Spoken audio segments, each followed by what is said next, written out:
You ever have one of those moments where life hits you like a brick to the face? Yeah, that's me right now. Been sitting on this story for a while, trying to wrap my head around everything, but even now, it still feels unreal. This whole thing kicked off about 6 years ago.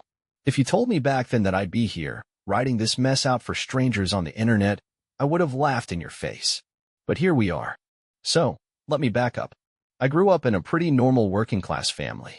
Nothing fancy, just simple and steady. My dad was a truck driver, the kind of guy who could fix just about anything with duct tape and a little swearing.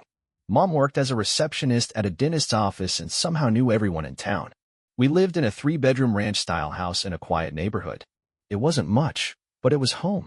After high school, I didn't have any grand ambitions. College never felt like my thing, so I went straight to work. First job was unloading trucks at a warehouse, long hours, bad pay. Then I did a stint at my cousin's auto shop, which was actually kinda cool since I picked up some useful skills.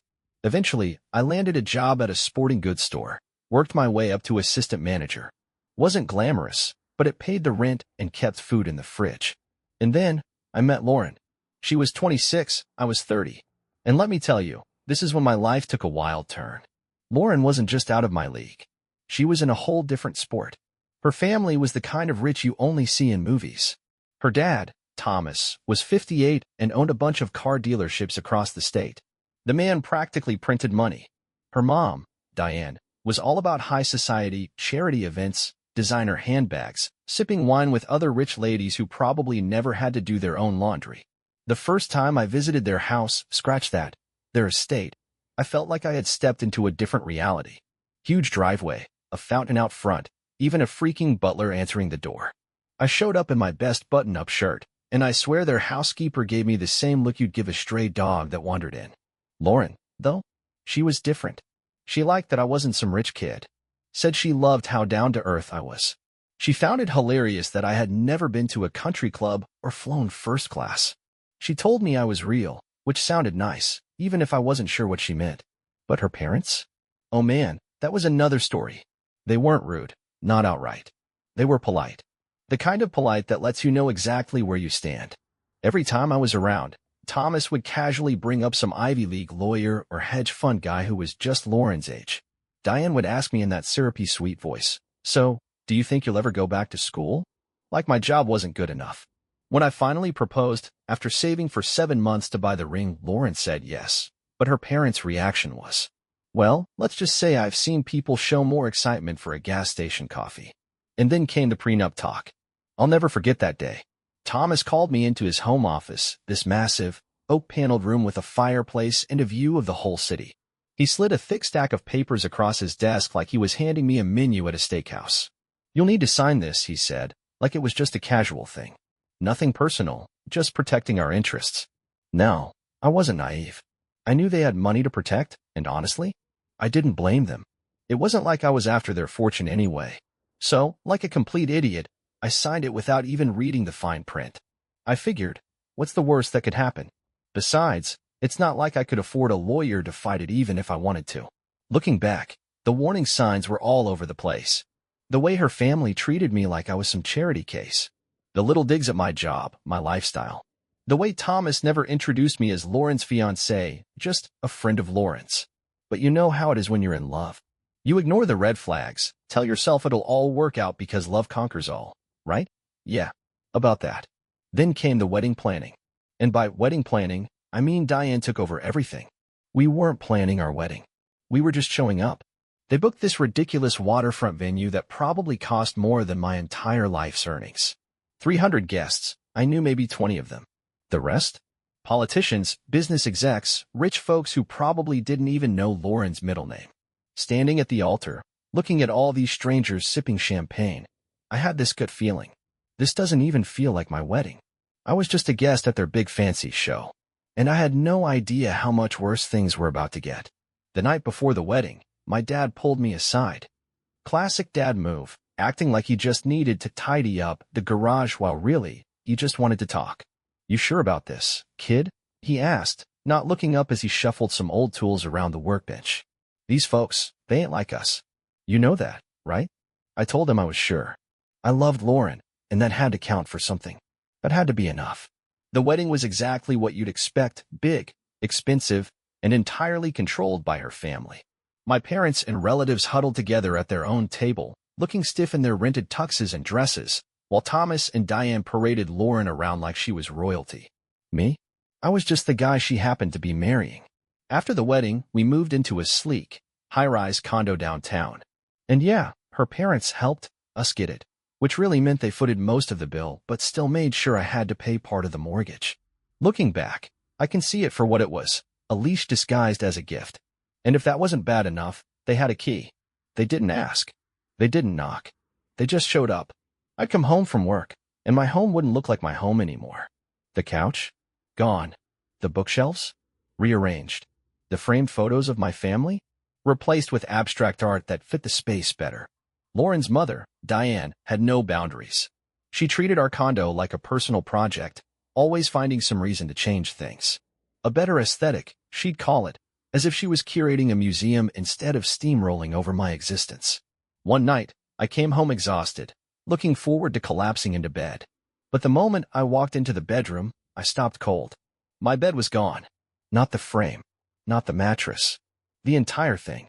In its place was a new, sleeker model, hard as a rock, with stiff, crisp bedding that looked like it belonged in a high-end hotel, not a home. I turned to Lauren, stunned. What happened to our bed? Oh, she said, barely looking up from her phone. Mom thought it was too old. She ordered this one instead. It's better for posture. Better for posture. Not our comfort. Not our choice. Diane had literally taken my place of rest and made it hers to control. And it never stopped there. She'd glide through the kitchen like an inspector, running her fingers along the countertops, always finding something to frown at. A deep cleaning service would do wonders, she'd say, her tone dripping with judgment. Thomas was even worse. He wouldn't say much. He didn't have to. He'd stand in the doorway of my office, hands in his pockets, slowly scanning the room like an appraiser valuing a property he had no intention of buying. Then, after a long, deliberate pause, he'd shake his head. And that silence, that was the loudest insult of all. I tried to talk to Lauren about it, tried to make her see how wrong it all felt. But she never wavered. They're just trying to help, she'd say with a sigh, like I was being ridiculous. They just want what's best for us. And for a while, I started to wonder, was I the problem? Was I being stubborn? Ungrateful? Was I just too proud to accept their help? Then, they turned up the pressure. Thomas started pushing harder. Every decision I made, financial, personal, professional, he had a better way to do it. You should let me manage your savings, he'd say, swirling his whiskey glass like some Wall Street executive. Smart investments, steady returns. You'd be set for life. I refused. He smiled like I was a child who didn't know any better. But then, they took it even further. One night, I came home to find a grand piano sitting in the middle of the living room. Lauren stood beside it, beaming. Dad got us a gift, she said, like it was some thoughtful surprise. I stared at the thing, sleek, polished, expensive as hell. Neither of us played piano. It raises the value of the space, Thomas explained, clapping a hand on my shoulder. Class is important. You want people to see you as someone who belongs. It wasn't a gift. It was a message. I didn't belong. Not yet. But with their guidance, maybe one day I'd be acceptable.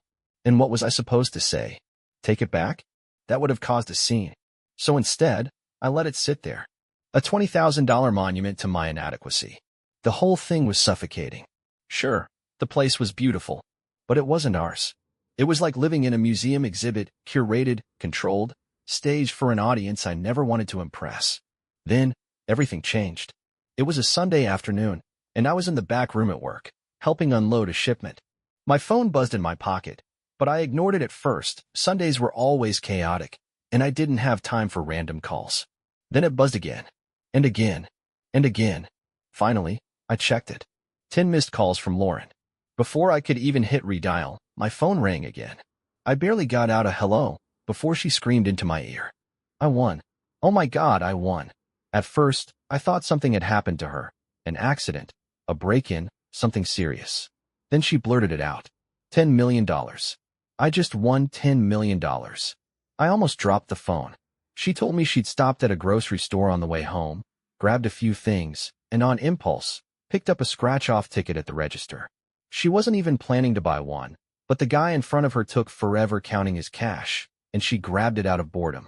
And just like that, we were rich. I didn't even finish my shift. I told my assistant manager I had a family emergency and bolted. On the drive home, my thoughts were spinning. We could pay off the condo, get out from under her parents' thumb, buy a house that was actually ours. Hell, maybe I could finally open that sporting goods shop I'd always dreamed about. I imagined telling my parents that they could retire early, finally take that trip they always talked about. By the time I pulled into the driveway, I was breathless. Inside, Lauren sat at the kitchen counter, the winning ticket laid out in front of her like a fragile artifact. She was staring at it, barely blinking, like she was afraid it might vanish if she looked away. We stayed up all night, dreaming, talking about where we'd go, what we'd do, how this money would finally let us build the life we always wanted. For the first time in years, it felt like we were free. No more surprise visits from her parents. No more subtle insults from her father. No more pressure to fit in.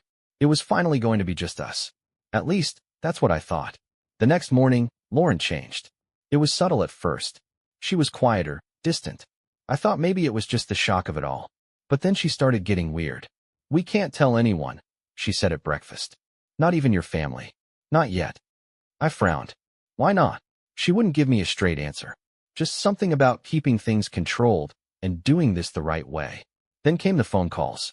I'd walk into the room, and she'd immediately hang up. If I asked who she was talking to, she'd just say, "Lawyers." When I offered to come along to her meetings, since, this affected both of us, she waved me off. "It's complicated legal stuff," she'd say. "You wouldn't really understand. Thing is, I'm not an idiot. I've managed stores, dealt with budgets, logistics, profit margins. I know how money works. But every time I tried to be involved, she shut me out. And then, 2 weeks later, I found it. She had left her laptop open while making coffee. Normally, she was careful. Her phone, her emails, everything had started getting password protected. But that morning, she slipped up. A brand new email account was open on the screen. The messages? They weren't about financial planning. They were between her and a divorce attorney, talking about asset protection, about marital property laws. I felt my stomach drop. This wasn't just about money. This was about getting rid of me. After that, everything spiraled. Lauren was barely home. Always at meetings, always busy. Our conversations turned stiff, rehearsed, like she was playing a role instead of actually talking to me. Then, that Wednesday, I came home early from work. And that was the moment I knew I was about to lose everything. It was a Thursday, the day Lauren and I usually ordered Thai food and pretended to watch a movie, even though she always fell asleep halfway through. When I left work early, I was already thinking about green curry and how we might finally finish that thriller we'd started 2 months ago. But the moment I stepped inside, I knew something was seriously off. All the lights were on, but the house was dead silent. Boxes were scattered across the living room floor, not just a few random ones, but neatly stacked and labeled, like they'd hired professionals. Lauren stood by the dining table, calmly folding one of my old t-shirts into a box labeled Personal Effects. Her cousin Rachel was there too, quietly wrapping dishes in bubble wrap, eyes carefully avoiding mine. Lauren barely glanced up when I came in. It was like she'd been expecting me, like I was running late to my own eviction. Without even saying hello, she slid a stack of papers toward me and spoke in a voice I hardly recognized. "I'm filing for divorce," she said calmly, as if reading a script. "You can't stay here anymore." There was no yelling, no argument, not even a hint of anger, just a flat, emotionless announcement, like she was letting me know dinner had been canceled. My mind went blank. I stared at her, trying to find the woman who had laughed at my dumb jokes, who used to dance around the kitchen while cooking dinner. But that Lauren was nowhere to be found. "Why?" was all I managed to choke out. She paused for a second, finally meeting my eyes. "Because things are different now. I need to think about my future," she replied coldly, sounding exactly like her dad did when he'd lecture me about finances. Not our future. Not ours. Hers alone. My chest tightened with anger and confusion. I wanted to say something, anything, that would snap her out of it, make her see how crazy this was. But deep down, I knew it was pointless. She'd already made up her mind, or someone else had done it for her. Then I noticed the suitcase by the door. Mine, packed neatly, zipped shut, ready to go. My clothes, toiletries, even the phone charger. Lauren had thought of everything, except telling me I wasn't welcome anymore. "You'll be comfortable at the hotel downtown," she said calmly, as if booking me a room made it all better. I didn't argue, didn't yell, didn't ask questions. I just picked up my keys and the suitcase, feeling like a stranger leaving someone else's house. But I didn't go to the hotel. Instead, I drove straight to my parents' place, parked in the driveway, and stared at the steering wheel, trying to piece together how everything had unraveled so quickly. My mom must have sensed something was wrong because, before I could even get out of the car, she was outside with a steaming bowl of chili, her remedy for every kind of heartbreak. And the real kicker, while I was sitting there in my childhood kitchen, numb and eating chili I couldn't even taste, Lauren had already moved on.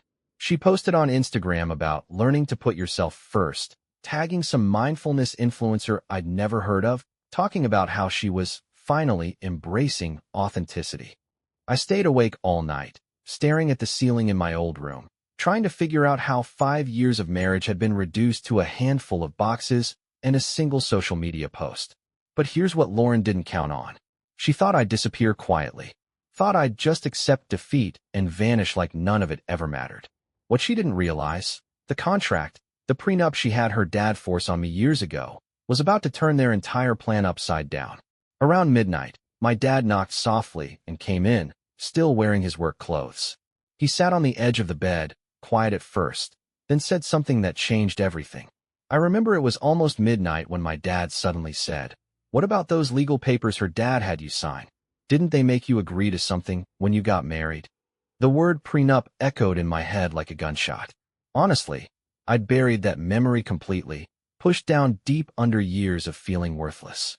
Before I could say anything, Dad was already pulling his coat on, grabbing a flashlight, and heading out to the shed. He always kept important papers locked in an old metal box out there. Said he didn't trust banks or safes.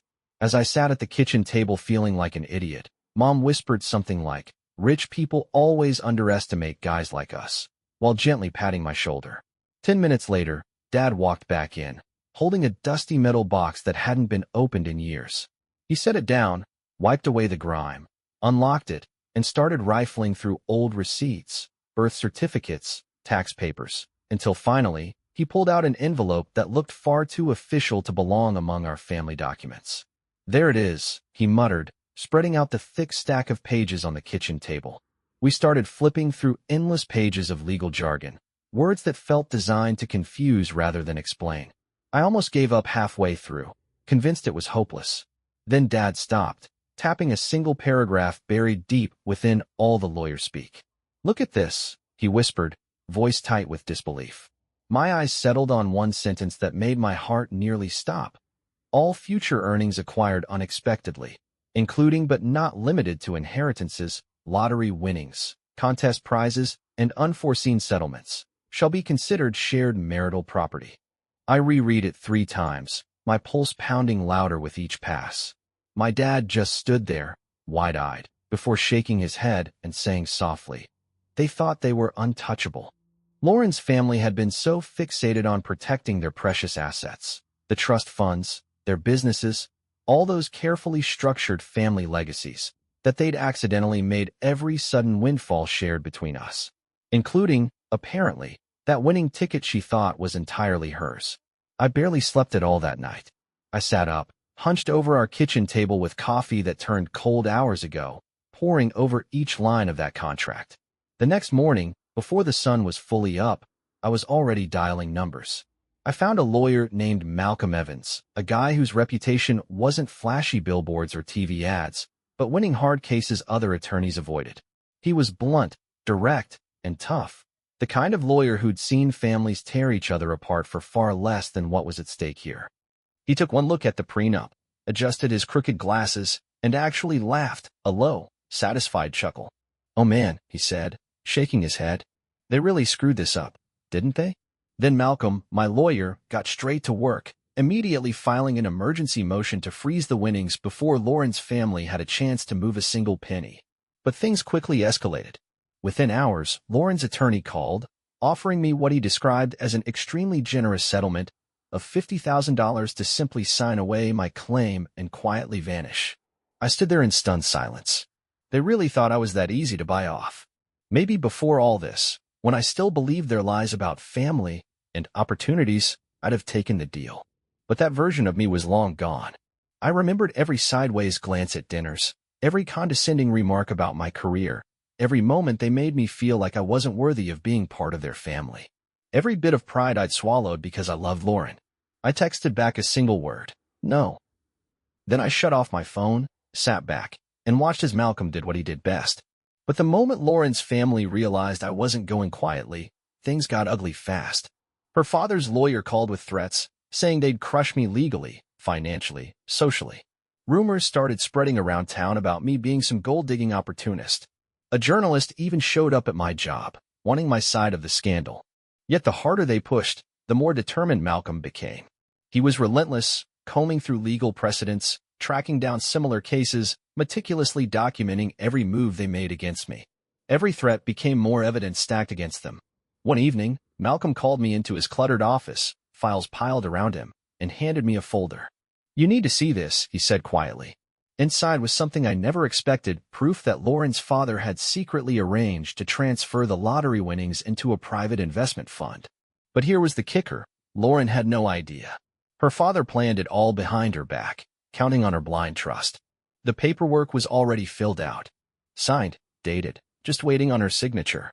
Suddenly, the whole picture came into focus. She wasn't just pushing me away for money, her family was using her too. I felt sick. Despite everything, I didn't want to see Lauren destroyed like this. Not after everything we'd been through. "What do we do?" I asked. Malcolm leaned back, adjusting his crooked glasses again. "We give them exactly what they deserve," he replied. "The truth." And that's when the real battle began. They played dirty, but I played smarter. Less than 24 hours after I rejected their offer, Lauren's father sent his attack dogs after me. Calls started going out to my former coworkers, old high school friends, even my barber. They were digging, looking for dirt, trying to find anything they could use against me. But here's the thing about living a simple life, there's not much dirt to find. The worst they got? A parking ticket from 3 years ago. And a time I got written up at my first job for showing up late when my old car kept breaking down. That wasn't enough for them. So they switched tactics. Lauren's father started spreading rumors through his social circles, telling people I had planned this all along. That I married her for money. That I somehow knew she'd win the lottery. Yeah, apparently, I'm psychic now. When that didn't work, they went for my job. My district manager called me into her office and showed me an email from Lauren's father. He was accusing me of stealing from the store. Luckily, my inventory records were spotless. And my boss? She wasn't buying any of it. "They're trying to ruin you," she told me. "Be careful." Then came the financial attacks. Our joint bank accounts? Frozen. My credit card? Canceled overnight. The car they pressured me into financing? The payments suddenly doubled. They were trying to bleed me dry before I could even fight back. But here's the thing, they underestimated me. Because my lawyer, he'd seen all of this before. He filed emergency motions to block them from moving the lottery money and put a hold on any sudden financial transfers.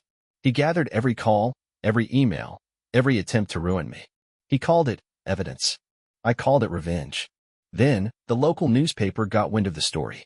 Some reporters started hanging around my old workplace, trying to get people to talk. Lauren's family panicked. They hired a PR firm to spin the story.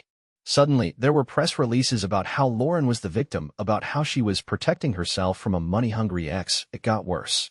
Random people started showing up at my dad's garage, pretending they needed their cars fixed, really just looking for gossip. Mom? She was getting whispers at work. But my parents? They didn't budge. Dad just kept fixing cars. Mom just kept showing up to work. And then, in a desperate move, Lauren's father tried to claim that she had been coerced into signing the prenup. Yeah, the prenup that they forced on me. Their argument? She was too young to understand what she was signing. She was 27 and had a business degree. My lawyer laughed out loud when he heard that one. "They know they messed up," he said. "They're grasping at straws now." And then, the court date finally came. The day before, I barely slept. Mom made me breakfast, just like she used to when I was a kid, but I couldn't eat. My hand shook while tying my tie, so Dad had to help me. Walking into that courtroom, I wasn't scared. I was ready. It was time to finish this. Part 5, the courtroom showdown. Walking into that courtroom felt like stepping onto a stage I never wanted to be on. The seats were packed, reporters scribbling in notebooks, attorneys shuffling paperwork, and even a few faces I recognized. My parents sat quietly in the back row, offering supportive nods that did little to steady my nerves. Lauren sat across the aisle, encircled by high-priced lawyers, her eyes fixed firmly ahead, refusing to meet mine. I'd rehearsed my speech countless times, carefully choosing words to express all the pain and frustration bottled inside me. But seeing Lauren sitting there, cold and distant, made every practiced line fade away. Lauren's attorney spoke first. They were confident, smooth, and calculated. They portrayed me as greedy, calculating, a man who had patiently bided his time, waiting for an opportunity like this lottery win. Each accusation landed like a punch, twisting memories until even I began questioning my own past.